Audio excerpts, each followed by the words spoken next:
5 நிமிஷம் இருந்தால் போதும். இந்த லஞ்ச் பாக்ஸ் ரெசிபியை ஈஸியாக செஞ்சிடலாம். கருவேப்பிலை சாதம் பொடி அரைச்சி செய்ய போகிறோம். இந்த பொடியை ஒரு வாரம் வச்சு பயன்படுத்தலாம். வாங்க எப்படி செய்யலான்னு பார்த்துடலாம்.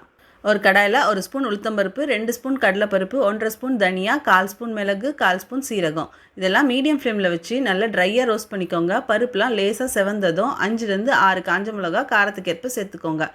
ஒரு கைப்பிடி கருவேப்பிலை நல்லா வாஷ் பண்ணது தண்ணி இல்லாமல் சேர்த்துக்கோங்க. இப்போ கருவேப்பிலையில் இருக்க தண்ணிலாம் போகிற அளவு நல்லா வறுத்து விட்டுக்கோங்க. இதை மிக்ஸி ஜாருக்கு மாற்றி கொஞ்சமாக பெருங்காயத்தூள் சேர்த்து இந்த மாதிரி கொரப்பாக இல்லாமல் கொஞ்சம் நைஸாக அரைச்சிக்கோங்க. இந்த பொடியை ஒரு வாரம் வச்சு பயன்படுத்தலாம். இதை தொட்டும் சாப்பிடலாம். இட்லிக்கு நம்ம சாதமும் கலந்து சாப்பிட்லாம்.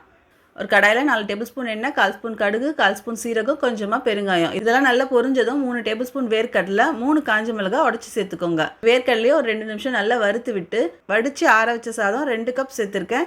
இதுக்கு 4லேருந்து 5 ஸ்பூன் கருவேப்பிலை பொடி சேர்த்துக்கோங்க. தேவையான அளவு உப்பு சேர்த்து நல்லா கிளறி விட்டுக்கோங்க. இந்த சாதம் அந்தளவு ட்ரையாக இருக்கும்னு பயப்படவே தேவையில்லை. ஏன்னா எண்ணெய் சேர்த்துருக்கிறதுனால எண்ணெயும் இந்த பொடியும் சேரும்போது அவ்வளோ டேஸ்ட்டாக இருக்கும். இதுக்கு சிம்பிளான சைடு டிஷ் உருளைக்கிழங்கு, கத்திரிக்காய் அந்த மாதிரி சாப்பிட்லாம். இல்லை வத்தல் வச்சும் சாப்பிட்லாம். இது ரொம்பவே சூப்பராக இருக்கும். கண்டிப்பாக செஞ்சு பாருங்கள். எப்படி இருக்குன்னு கமெண்ட்டில் சொல்லுங்கள். இதே மாதிரி நிறைய ரெசிபிக்கு நம்ம சேனலும் சப்ஸ்கிரைப் பண்ணிக்கோங்க. தேங்க்யூ.